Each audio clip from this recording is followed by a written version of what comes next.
Hello church nine the life YouTube ఛానల్కి స్వాగతం. ఈరోజు మనం యేసుని ప్రభువు అని ఒప్పుకోవడం అంటే ఏంటో తెలుసుకునే ప్రయత్నం చేద్దాం.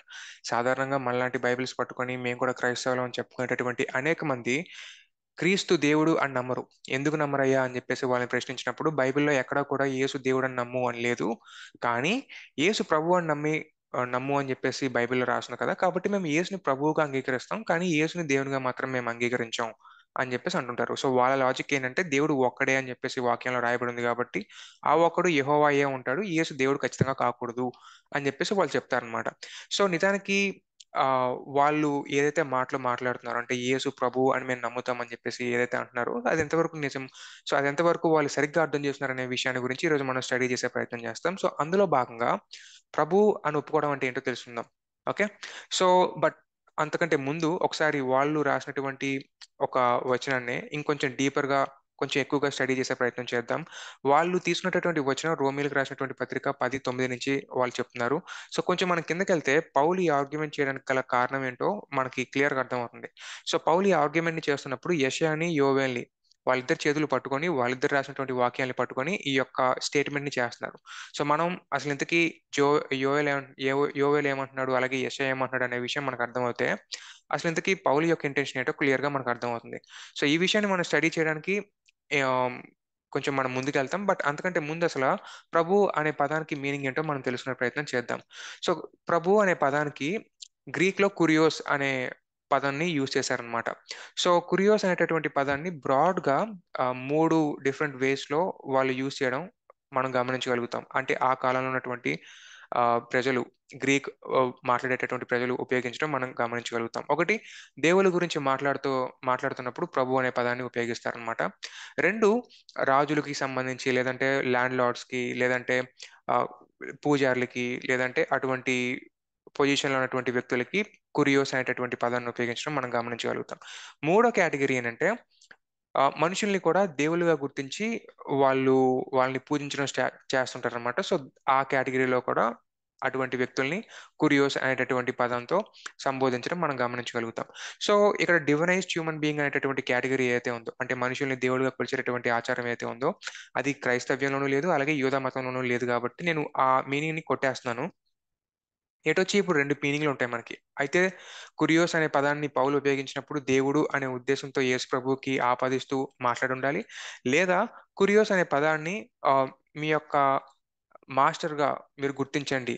అంటే మీ యొక్క సీఎంగా, మీ యొక్క ప్రెసిడెంట్‌గా, మీ యొక్క కలెక్టర్‌గా జీసస్ క్రైస్ట్‌ని గుర్తించండి అనేటువంటి ఉద్దేశంలో భాగంగా యేసుని ప్రభువు అని ఒప్పుకో అని చెప్పేసన్నా అనుండొచ్చు. సో, ఇంతకీ పౌలు ఏ ఒక్క అండర్‌స్టాండింగ్‌తో ఈ యొక్క పదజాలాన్ని ప్రయోగించడం జరిగింది. సో, ఆ విషయాన్ని తెలుసుకోవడానికి మనం ఏం చేస్తామంటే కొంచెం కల్చర్‌లోకి డీప్ డైవ్ చేసే ప్రయత్నం చేస్తామనమాట. సో, ఒకవేళ మీరు గనక అప్పుడున్నటువంటి కల్చర్‌ని గమనించినట్లయితే సీజర్ చక్రవర్తిగా ఉంటాడు. సో, సీజర్ ఏమంటాడంటే ఒక స్లోగన్‌తో బయలుదేరి నన్ను మీరందరూ వర్షిప్ చేయాలి. నేను దేవుడిని అనే విషయాన్ని చెప్పుకుంటూ ఒక స్లోగన్‌ని రాసుకొస్తాడనమాట. ఆ స్లోగన్ ప్రకారం ఏంటంటే సీజర్ ఈజ్ లార్డ్ అనేటటువంటి స్లోగన్ రాస్తాడు. అంటే కైసరే ప్రభువు అనేటటువంటి స్లోగన్ తోటి అక్కడున్నటువంటి సమాజంలోనికి వెళ్లి తనని మొక్కాలి అని చెప్పేసి చెప్తారు. అలాగే ఆఫ్‌కోర్స్ చక్రవర్తి గాబట్టి చాలా ఉన్నతమైనటువంటి ఆహ్, స్థాయిలో ఉన్నాడు గాబట్టి అక్కడుండేటటువంటి ప్రజలు చాలా మటుకు అతన్ని పూజించడం స్టార్ట్ చేశారు. సో, అది కేవలం సీజర్‌తోనే స్టార్ట్ కాలేదు. అంతకుముందున్నటువంటి జనాలు గూడా ఉన్నటువంటి చక్రవర్తులు కూడా అటువంటి పూజలు అందుకున్నారు. సో, ఎప్పుడైతే ఇలాంటి సిట్యుయేషన్స్ జరుగుతున్నాయో, అటువంటి రోమన్స్‌కి పౌలు మాట్లాడుతూ ఒక మాటని ఉపయోగిస్తాడనమాట. అందులో ఏంటంటే, "మీరు యేసుని ప్రభువుగా ఒప్పుకోండి" అని అంటారు. సో, అలా చెప్పడం ద్వారా పౌలు ఏమంటున్నాడంటే, మీ యొక్క ప్రభువు లేదా మీ యొక్క దేవుడు సీజర్ గాదు. మీ యొక్క దేవుడు యేసయ్యే అని జెప్పేసి అంటున్నాడు. ఎందుకు ప్రత్యేకంగా ఇది ఇంపార్టెంట్ అనంటే, చ ఆహ్, ఆల్రెడీ ఉన్నతమైన స్థాయిలో ఉన్నటువంటి సీజరు తనకి తాను ఆహ్, రాజు అని జెప్పి వేరే వాళ్ళని కన్విన్స్ చేయాల్సిన అవసరం లేదు. లేదా తనకు తాను మాస్టర్‌ని వాళ్ళందరికీ పైగా అధికారంలో ఉన్నాను అని చెప్పేసి ప్రత్యేకంగా చెప్పుకోవాల్సిన అవసరం లేదు. సీజరు తను ప్రభువు అని ప్రకటించుకునేటటువంటి ప్రాసెస్‌లో భాగంగా తన్ను తాను దేవునిగా ప్రకటించుకున్నాడు. సో, అక్కడ సీజర్ ఈస్ లార్డ్ అనేటటువంటి పదాన్ని ఉపయోగించినప్పుడు అక్కడ లార్డ్ అనే పదానికి లేదా అక్కడ కురియోస్ అనేటటువంటి పదానికి దేవుడు అనేటటువంటి అర్థం వచ్చేలా ఉపయోగించుకొని ఆరాధనని ఆహ్, అడుగుతున్నాడు. ఆరాధనని స్వీకరించే ప్రయత్నం చేస్తున్నాడనమాట. సో, సీజర్ అక్కడ తనకి తాను దైవత్వాన్ని ఉపయోగించుకుంటూ ఆ స్టేట్మెంట్‌ని ఉపయోగించాడు కాబట్టి, దాన్ని కౌంటర్ చేస్తూ పౌలు జీసస్ ఈస్ లార్డ్ అనేటటువంటి స్లోగన్ తోటి అక్కడ ఉన్నటువంటి ప్రజలకి ఇంకొక థియాలజీని ఇవ్వడం జరిగిందనమాట. అలా చేయడం ద్వారా ఏమంటున్నాడంటే, సీజర్ కాదు మీ దేవుడు. మీ దేవుడు యేసయ్య అనేటటువంటి ఒక థియాలజీని అక్కడ వాళ్ళ ముందుకు ఇస్తున్నాడనమాట. సో, ఇదెందుకు ఇంపార్టెంట్ అనంటే, ఒక చర్చ్ హిస్టరీలో జరిగినటువంటి ఒక చిన్న సన్నివేశాన్ని మీకు చెప్తాను. యోహాను మీకు తెలుసు కదా! ప్రకటన గ్రంథం రాస్తాడు కదా! సో, ఆ యోహానుకి ఒక శిష్యుడుంటాడు. ఆ శిష్యుడి పేరు పాలీకార్ప్. ఈ పాలీకార్ప్‌ని సీజర్‌ని దేవుడని ఒప్పుకో, సీజర్‌ని లార్డ్ అని ఒప్పుకో అంటే, నేనలా ఒప్పుకోను అంటాడు. ఎందుకు ఒప్పుకోవు? నీకేం పోయింది అంటే, నేను కేవలం యేసుకు మాత్రమే నేను నా అలిజియన్స్‌ని ఇస్తాను. నేను కేవలం యేసుకు మాత్రమే నేను విశ్వాసంతో ఉంటాను అంటాడు. సరే చచ్చిపో అని చెప్పి అంటారు. సరే మీరు చంపేస్తే చంపేయండి అంటాడు. చంపేస్తారు. సో, పాలీకార్ప్ చ మరణించడానికైనా సైతం ఎందుకు సిద్ధపడ్డాడు అంటే, తను సీజర్‌ని దేవునిగా అంగీకరించడానికి ఇష్టపడలే. అందుకు మరణించడానికి సైతం సిద్ధపడ్డాడు. సో, అటువంటి యొక్క పరిస్థితుల్లో పౌలు రాస్తూ ఈ మాటంటాడు. నీకు దేవుడు సీజర్ గాదు. నీకు దేవుడు కేవలం యేసయ్య మాత్రమే. సో, దాన్ని కౌంటర్ చేస్తూ వచ్చినటువంటి ఆర్గ్యుమెంట్ ఇది గాబట్టి, దీన్ని బట్టి మనకేమర్థమవుతుందంటే, జీసస్ ఈస్ లార్డ్ అని ఒప్పుకోవడం అంటే, జీసస్ ఈస్ గాడ్ అని ఒప్పుకోవడం. అయితే మరి డైరెక్ట్‌గా జీసస్ ఈస్ గాడ్ అని రాసేసేయవచ్చు కదా! అనంటే ఇక్కడ ఒక చిక్కుందనమాట. జీసస్ ఈస్ గాడ్ అంటే అక్కడ ఉండేటటువంటి రోమా ప్రజలు ఓకే. ఫైన్. జీసస్ ఈస్ గాడా? ఓకే. నమ్ముకో. మాకు కూడా ఉన్నారు దేవుళ్ళు అనేక మంది దేవుళ్ళు. మేము బోలెడు మంది దేవుళ్ళని నమ్ముతున్నాం. జీసస్ క్రైస్ట్ కూడా ఒకడు అందులో అన్నట్లుగా ఉంటారు. బట్ అది కాదు ఇక్కడికి కావాల్సింది.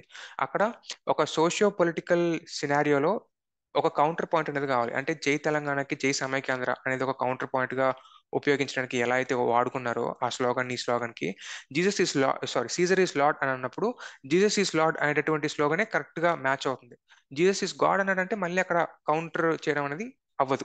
సో, ఆ కౌంటర్ చేసేటటువంటి ప్రాసెస్‌లో భాగంగా జీసస్ ఈస్ లార్డ్ అనేటటువంటి పదజాలాన్ని ఉపయోగించాడు. సో, అక్కడ చూసి జీసస్ ఈస్ గాడ్ అని అనలేదు కదా! కాబట్టి మేము నమ్మం అనటానికి వీల్లేదు.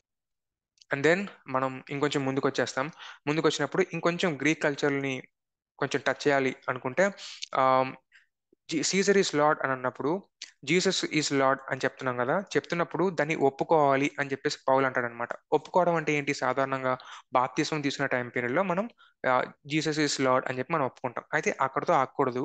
అది ఇంకా కంటిన్యూ అవ్వాలి. నీ చివరి వరకు కంటిన్యూ అవ్వాలి. నీకు ఎటువంటి టెన్షన్స్ వచ్చి, ఎటువంటి సిట్యుయేషన్స్ నీకు ఎదుర్కొన్నా గానీ, ఆ ప్రతి పరిస్థితిలోనూ యేసుక్రీస్తు మాత్రమే దేవుడని ఒప్పుకోగలిగేటటువంటి పరిస్థితుల్లో నువ్వు ఉండాలి. రేపుదయం ఎవరైనా వచ్చి బలవంతం పెట్టి సీజర్ ఈస్ లార్డ్ అని చెప్పేసి ఒప్పుకో అనంటే ఒప్పుకోకూడదు మనం. అలాగే ఇంకేదైనా ప్రెషర్ వచ్చి పలానా వాళ్ళు నీ దేవుడు, పలానా వాళ్ళు నీ దేవుడు, పలానా వాళ్ళని మొక్కు, పలానా వాళ్ళని వర్షిప్ చేయంటే ఒప్పుకోవడానికి సిద్ధపడకూడదు మనం. ఎందుకంటే అలాంటి సిట్యుయేషన్స్‌లో నిలబడి జీసస్ ఈస్ లార్డ్ అని చెప్పి మనం చెప్పాలి. అంటే జీసస్ క్రైస్ట్‌కి మాత్రమే నా అలిజియన్స్ ఉంటుందని చెప్పాలి. సో, అది కంటిన్యూయస్‌గా నీ రెస్ట్ ఆఫ్ ద లైఫ్‌లో కూడా అది జరుగుతూ ముందుకెళ్ళాలనమాట. సో, జీసస్ ఈస్ లార్డ్ అని ఒప్పుకోవడం అనంటే టెన్షన్స్‌లో కూడా జీసస్ ఈస్ లార్డ్ అని ఒప్పుకోవడమే. సో, యెహోవాకి సంబంధించినటువంటి పదాన్ని మనం చూస్తున్నప్పుడు అంటే యెహోవా అనేటటువంటి నామాన్ని మనం చూస్తున్నప్పుడు, ఆ యెహోవా అనే నామాన్ని మనం కేవలం తండ్రికి మాత్రం ఆపాదించి, ఓకే. తండ్రికి మాత్రమే సంబంధించింది అని చెప్పేసి మనం అనుకుంటాం. కానీ నిజానికి యెహోవా అనేది నిబంధన నామం అనమాట. సో, పాత నిబంధనలో ఏ దేవుడైతే నిబంధన చేసుకుంటాడో, ఆ దేవుడికి కలిగినటువంటి నామం యెహోవా. అందుకే మీరు చూస్తున్నప్పుడు ఆ ఒక్క దేవుడు కూడా మల్టిపుల్ పర్సన్స్‌గా ఉండగలుగుతాడు. ఎంతమంది పర్సన్స్‌గా ఉన్నా, అంతమంది పర్సన్స్‌కి యెహోవా అనే నామమే వస్తది.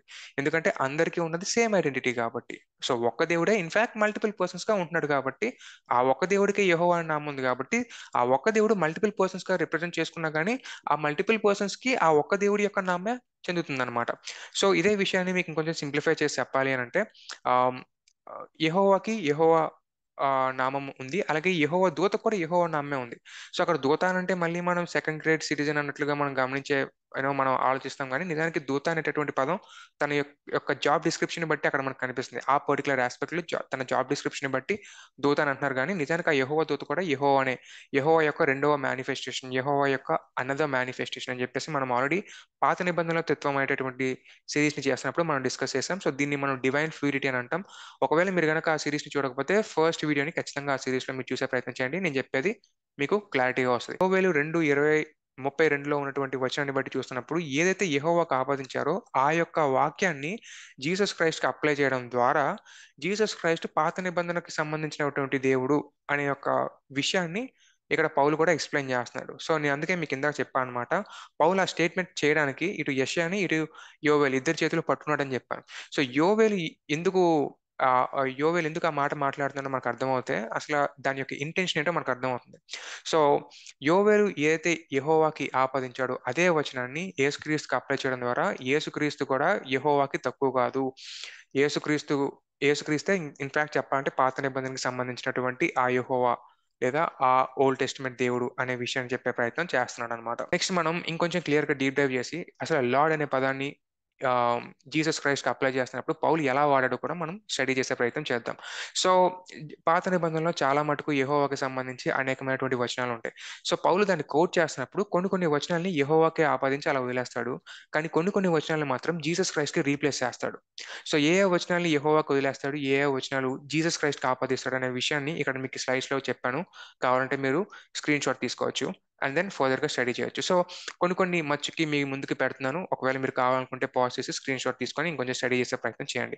సో మచ్చుకి మీకు కొన్ని ఎగ్జాంపుల్స్ నీకు చెప్తాను. ఒకటేంటంటే యోవేలు 2:32 ఆ, ఎవరైతే యెహోవాని పిలుస్తారో వాళ్ళందరూ రక్షించబడతారు అని చెప్పేసి ఉన్న వచనాన్ని ఆపాదిస్తూ యేసుక్రీస్తుకి అప్లై చేస్తూ ఎవరైతే యేసుక్రీస్తుని పిలుస్తారో వాళ్ళందరూ రక్షించబడతారు అని చెప్పి అంటారు. అలానే ప్రతి మోకాలు ఆయన ఎదుట వంగుతుంది అని చెప్పి యెషయాలో చెప్తున్నప్పుడు అది యెహోవాకి సంబంధించింది అయితే దాన్ని మళ్ళీ పౌలు యేసుక్రీస్తుకి అప్లై చేస్తూ ప్రతి మోకాలు ఆయన ఎందుకు వంగుతుంది అని చెప్పేసి అంటాడు. అలాగే ఆ భూమి దాని యొక్క సమస్తం మొత్తం యెహోవాదే అని చెప్పేసి కీర్తనకారుడు యెహోవాకి సంబంధించి చెప్తే భూమి దానిలో ఉన్నటువంటి సమస్తం యేసుక్రీస్తుదే అని చెప్పేసి పౌలు అంటాడనమాట. అలానే మనం కొంచెం ముందుకెళ్ళినప్పుడు ఆ ఆ, యెహోవా తన యొక్క పరిశుద్ధులతో వస్తాడు అని చెప్పేసి జకర్యాలో మాట్లాడుతుంటే ఆ ప్రభు అంటే యేసు తన యొక్క పరిశుద్ధులతో వస్తాడు అని చెప్పేసి పౌలు యేసుక్రీస్తుకి ని ఉద్దేశిస్తూ చెప్తాడనమాట. సో ఇలా యెహోవాకి సంబంధించినటువంటి టెక్స్ట్‌లన్నీ తీసుకెళ్ళి యేసుక్రీస్తుకి అప్లై చేసే ప్రయత్నం చేస్తాడు. అలానే ఇంకొంచెం మనం ముందుకెళ్తే యెహోవా యొక్క వాక్యము ఉండేటటువంటి సిట్యుయేషన్స్‌ని ఉపయోగించినప్పుడు చూసినప్పుడు దాన్ని న్యూ టెస్టమెంట్‌లో అప్లై చేసినప్పుడు యేసు యొక్క వాక్యం అనేటటువంటి విధంగా పౌలు ఉపయోగిస్తాడు. అలాగే పాత నిబంధనలో యెహోవా తోడు అని చెప్పేసి ఒట్టు పెట్టుకుంటే ఇక్కడ కొత్త నిబంధనలో యేసు యొక్క తోడు అని చెప్పేసి పౌలు ఒట్టు పెట్టుకుంటాడు. అలాగే పాత నిబంధనలో ఎస్కటాలజికల్‌గా మాట్లాడుతూ అంత్య దినాల్లో యెహోవా వస్తున్నాడు అనే విషయాన్ని ఎక్స్‌ప్లెయిన్ చేస్తూ యెహోవా దినం అనేటట్లుగా దాన్ని ఆ యొక్క అంత్య దినాన్ని గురించి మాట్లాడితే ప్రభు యొక్క దినం అని చెప్పి యేసుక్రీస్తుకి సంబంధించినట్టుగా ఆ యొక్క వాక్యాన్ని అటు యేసుక్రీస్తుకి ట్రాన్స్‌ఫర్ చేయడం మనం చూస్తుంటాం అన్నమాట. సో అలానే మన యొక్క హోప్ మొత్తం తండ్రిలో ఉంది అని చెప్పేసి లేదా యెహోవాలో ఉందని చెప్పేసి పాత నిబంధనలో చెప్తే మన యొక్క నిరీక్షణ మొత్తం యేసులో ఉంది అనే విషయాన్ని ఇక్కడ చెప్తారనమాట. పౌలు అంటాడనమాట. సో దీన్ని బట్టి మనకు అర్థం కావాల్సిన విషయం ఏంటంటే సో గార్డన్ డీఫీ అనేటటువంటి స్కాలర్ చెప్తారు. ఈ కురియోస్ అనే పదాన్ని ఇంతకుముందు అదోనాయి లేదా యెహోవాకి సంబంధించినటువంటి టెక్స్ట్‌కి ఆహ్, ఆల్టర్‌నేటివ్‌గా ఉపయోగిస్తారు. సో ఇలా ఆపాదించడం ద్వారా ఈ కొత్త నిబంధనలో ఉన్నటువంటి ఈ లార్డ్, ఈ ప్రభు ఎవరైతే ఉన్నారో, ఈ ప్రభు అంటే యేసయ్య పాత నిబంధనకి సంబంధించిన దేవుడు, పాత నిబంధన దేవుడు అనే విషయం చెప్తున్నాడు అని చెప్పేసి చెప్తారనమాట. సో, ఇలా ఉపయోగించడం ద్వారా మనం తీసుకురావాల్సింది మనకు మనం మనం రావాల్సినటువంటి బెస్ట్ కంక్లూజన్ ఏంటి? ఈ లార్డ్ ఎవరో కాదు. జీసస్ ఇస్ లార్డ్ అని ఒప్పుకున్నామంటే ఇండైరెక్ట్ గా ఒక జ్యూ దాన్ని చదివినప్పుడు జీసస్ ఇస్ యావే అని చదువుతున్నారు. అలా చదవడం ద్వారా వాళ్ళేమంటారంటే Jesus is the Old Testament God. యేసుక్రీస్తే పాత నిబంధన దేవుడు అని పౌలు చెప్తున్నట్లుగా వాళ్ళకి అర్థమవుతుందనమాట. సో పౌలు యొక్క బ్రిలియన్స్ ఇక్కడే మనకు కనిపిస్తుంది. జీసస్ ఇస్ లార్డ్ అని చెప్పేసి ఒక సింగిల్ లైన్ రాసి ఇటువైపు రోమన్ కల్చర్‌ని కట్ చేస్తున్నాడు. ఇటువైపు జూయిష్ కల్చర్‌ని కట్ చేస్తున్నాడు. సో రోమన్స్ దాన్ని చూసినప్పుడు అదేంటి నువ్వు సీజర్‌ని దేవుడు కాదంటావా? అని వాళ్ళు ఫీల్ అయిపోతుంటారు. అదే ఒకవేళ జ్యూస్ చూస్తే అదేంటి నువ్వు జీసస్ క్రైస్ట్‌ని యెహోవా అంటావా? అని అంటారు. సో ఇద్దరిని కట్ చేస్తూ యెస్ మాకు సీజర్ దేవుడు కాదు. మాకు యేసే దేవుడు అని చెప్పి అటువైపు వాళ్ళకి సత్యం చెప్తున్నాడు. అలాగే అవును యేసే పాత నిబంధనలో ఉన్నటువంటి యెహోవా అని చెప్పి వీళ్ళకి కూడా సరైనటువంటి అర్థాన్ని చెప్పే ప్రయత్నం చేస్తున్నారు. సో వాళ్ళ యొక్క ఫెయిత్ విషయంలో వాళ్ళు సరిగ్గా ఉండగలిగేటటువంటి ఒక టూల్‌ని వాళ్ళకిస్తున్నారనమాట. ఒకవేళ సింపుల్‌గా జీసస్ ఇస్ గాడ్ అన్నాడంటే అది అంత సరిగ్గా కట్ అవ్వదు అప్పుడుండేటటువంటి సిట్యుయేషన్స్‌కి. బట్ జీసస్ ఇస్ లార్డ్ అని అన్నారు కాబట్టి లార్డ్‌కి దేవుడు అని అర్థం వచ్చే విధంగా కూడా ఉంది కాబట్టి దాన్ని యూజ్ చేయడం వల్ల ఇటువైపు సీజర్‌ని కట్ చేస్తున్నాడు. ఇటువైపు నమ్మనటువంటి యూదుల్ని కూడా వాళ్ళ యొక్క బిలీఫ్‌ని కూడా కట్ చేస్తున్నాడనమాట. సో, అందుకే మనకి interpreters dictionary of the Bible మనం చూస్తున్నప్పుడు అందులో చాలా క్లియర్‌గా రాసుంటది. లార్డ్ అంటే ప్రభువు లేదా కురియోస్ అనే పదాన్ని ఎప్పుడైతే జీసస్ క్రైస్ట్‌కి ఆపాదిస్తారో, అప్పుడు జీసస్ క్రైస్ట్ దేవుడు, పాత నిబంధనకు సంబంధించిన దేవుడు అనే ఉద్దేశం వచ్చే విధంగానే ఉపయోగిస్తున్నారు అని చెప్పేసి అంటాడు. నిజమే, ప్రభు అనేటటువంటి పదానికి మల్టిపుల్ మీనింగ్స్ ఉంటాయి. సో, మీరు వేరే వేరే వర్సెస్‌లో గూడా మీరు చూస్తున్నప్పుడు ప్రభు అనే పదానికి నార్మల్ మీనింగే ఉంటది. ఇందాక నేను చెప్పినట్టు కింగ్ అని, లేదంటే ల్యాండ్ లార్డ్ అని, లేదంటే పూజారులకి కానీ, వాళ్ళు కూడా అందరికీ ప్రభు అనే పదాన్ని ఉపయోగిస్తారు.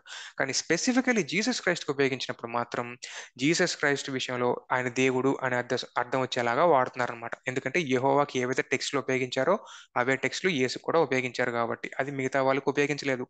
మీరు మిగతా చోట్ల బైబిల్‌లో చూసుకున్నప్పుడు కురియోస్ అనే పదం మనుషులకి సంబంధించినట్లుగా ఉపయోగిస్తారు. కానీ ఎక్కడ వాళ్ళందరికీ యెహోవాకి సంబంధించిన టెక్స్ట్‌లని ఉపయోగించలేదు. సో, దీన్ని బట్టి పౌలు యొక్క మెంటల్ ఆహ్, స్పేస్‌లో ఎలా జీసస్ క్రైస్ట్‌ని అక్కడ ఫిట్ ఇన్ చేసే ప్రయత్నం చేస్తున్నాడో మనకు అర్థమవుతుందనమాట. అలానే మనం ఇంకొంచెం ముందుకెళ్ళినప్పుడు ఇక్కడ వీళ్ళు ఏమంటారంటే, "మేము జీసస్ క్రైస్ట్‌ని ప్రార్థించమండి. ఎందుకంటే మేము ప్రార్థించకూడదు. ఎందుకంటే తండ్రికి మాత్రమే ప్రార్థించాలి కదండీ" అంటారు.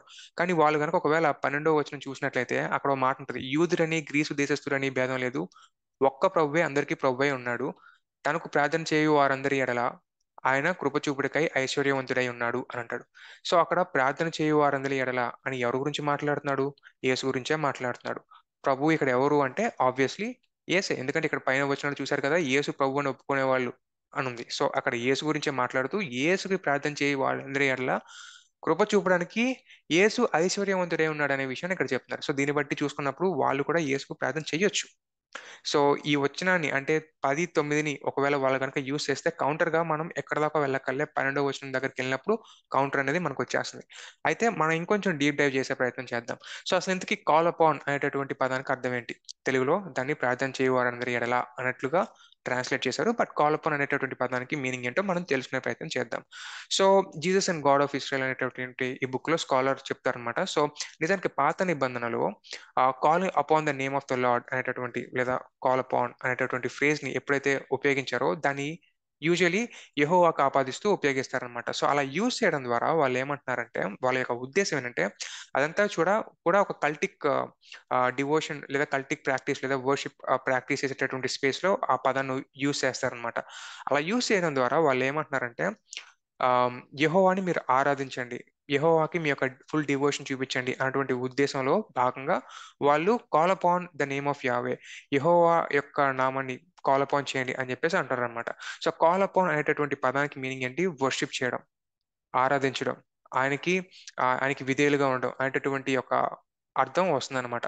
సో, ఎప్పుడైతే పౌలు ఆ యొక్క ఫ్రేజ్‌ని ఉపయోగించి జీసస్ క్రైస్ట్‌కి ఉపయోగిస్తాడో, జీసస్ క్రైస్ట్‌కి ఉపయోగించినప్పుడు దాన్ని ఒక కల్టిక్ స్పేస్‌లో ఉపయోగిస్తున్నాడనమాట. అంటే ఆబ్వియస్‌లీ యోవేల్ కూడా అదే మరి అటువంటి కల్టిక్ స్పేస్‌లో, రిచువల్ స్పేస్‌లో ఉపయోగిస్తున్నాడు గాబట్టి, అదే వర్స్‌ని జీసస్ క్రైస్ట్‌కి అప్లై చేసి చెప్తున్నప్పుడు, జీసస్ క్రైస్ట్‌కి సంబంధించి అదే కల్టిక్ వెనరేషన్‌లో భాగంగా పౌలు ఉపయోగిస్తున్నాడు. అలా చెప్పడం ద్వారా పౌలేమంటున్నాడంటే, మీరు యెహోవాకు ఆల్రెడీ ఇంతకుముందు ప్రేయర్ చేశారు గదా! లైక్ యెహోవా ఆల్రెడీ పూజనీయుడు, ఆహ్, ఆరాధనకి యోగ్యుడు. సో, ఆయన ఎలా అయితే ఉన్నాడో, యేసుక్రీస్తు కూడా అలానే ఉన్నాడు. సో, ఆయనకి ఎంత గొప్పగా అయితే మీరు లైక్ అంటే మీరు అంటే ఇక్కడ రోమీయులు గాదు, యూజువల్లీ యూదులు. ఆహ్, ఎంతగా అయితే ఆయన ఆరాధనకి యోగ్యుడో అంత ఆరాధన మీరు యేసుకు కూడా ఇవ్వాలి అనేటటువంటి విషయాన్ని చెప్తూ ఇక్కడ ఈ మాట చెప్పడం జరుగుతుందనమాట.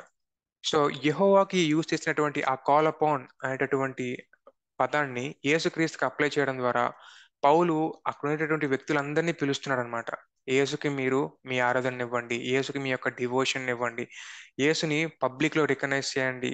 యూ నో కార్పొరేట్‌గా మీరందరూ కూర్చొని యేసుని మహిమపరచండి అనేటటువంటి పిలుపుని అక్కడున్నటువంటి ప్రజలకి ఇస్తున్నాడనమాట.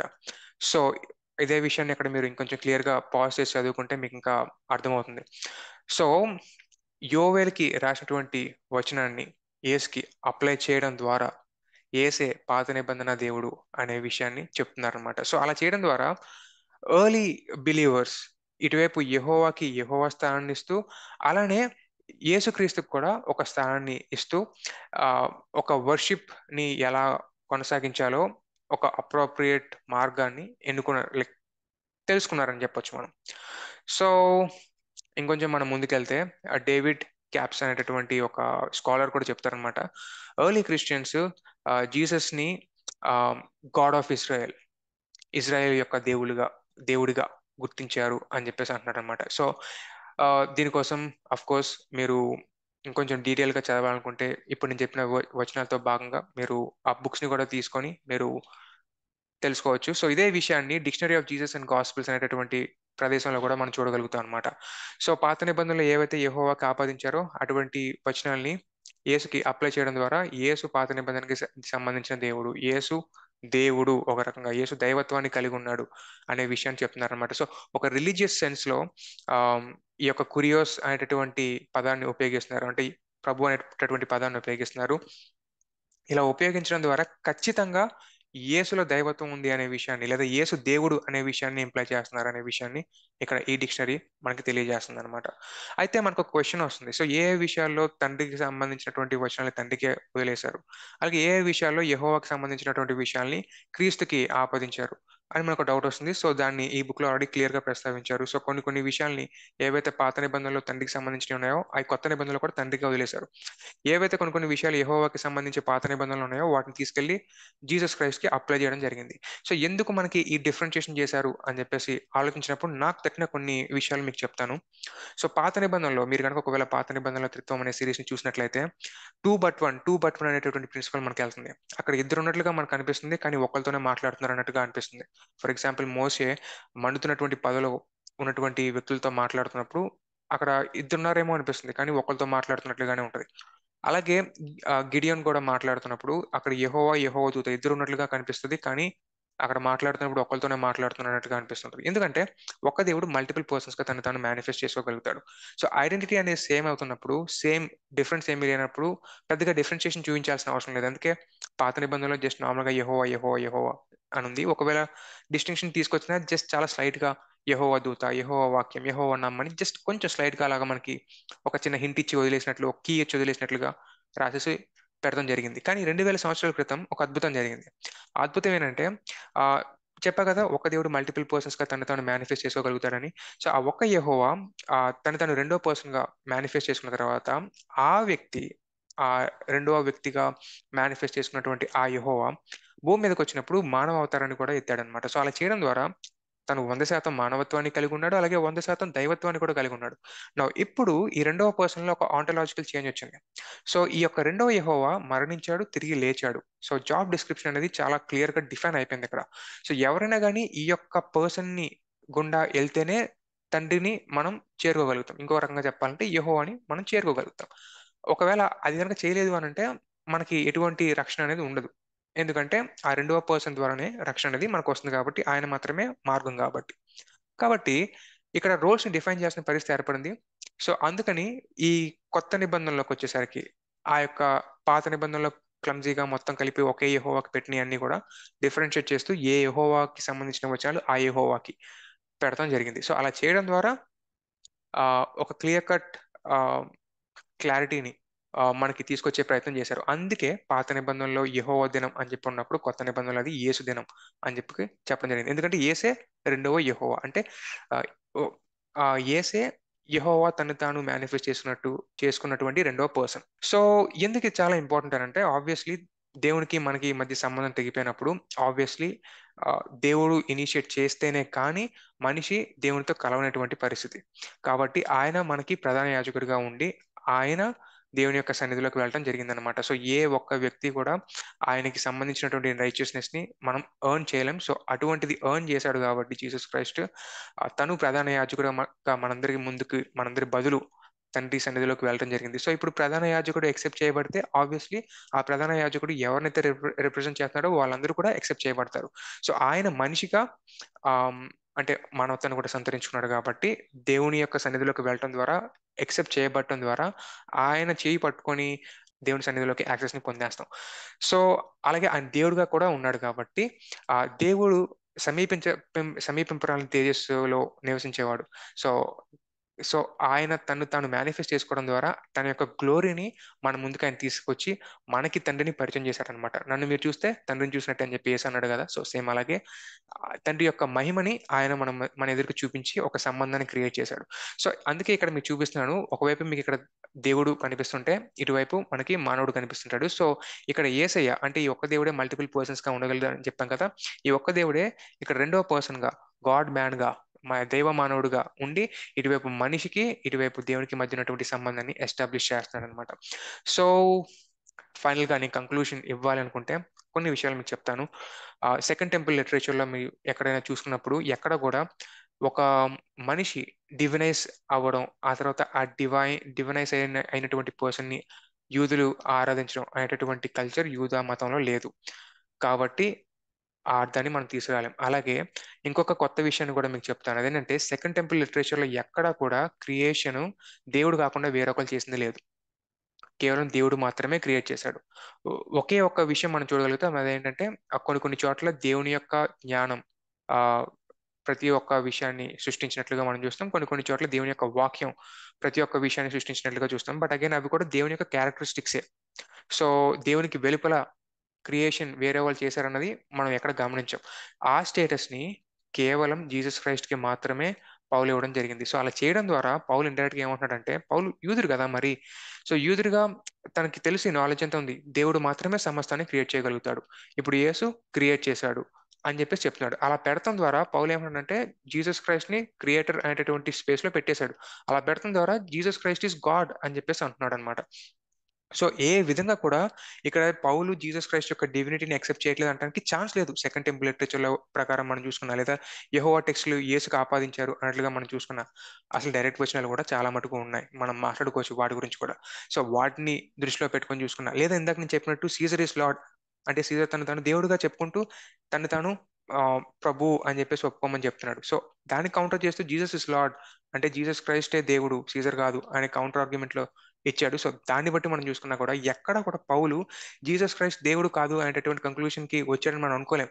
సో, ఎన్ని రకాలుగా మనం ఆలోచించినా జీసస్ క్రైస్ట్‌ని ఎప్పుడు కూడా ఒక క్రియేటర్‌గా, ఒక ఈ పాత నిబంధన దేవునిగా, ఇశ్రాయేలు దేవునిగా, ఒక యెహోవాగానే చూస్తున్నాడు. సో, ఆ పిక్చర్‌ని జీసస్ క్రైస్ట్ వైపు కలిగుండే ఆయన ప్రభువు అని అంటున్నాడు. సో, ఆ ఉద్దేశంలో ప్రభువు అని అన్నప్పుడు ఆబ్వియస్‌లీ ప్రభువు అనేటటువంటి పదానికి మీనింగ్ దేవుడు అయ్యే ఉంటది గాని ఒక మామూలు హ్యూమన్ బీయింగ్‌కి యూజ్ చేసేటటువంటి ప్రభువు అనే పదాన్ని ఎందుకు ఉపయోగిస్తారు?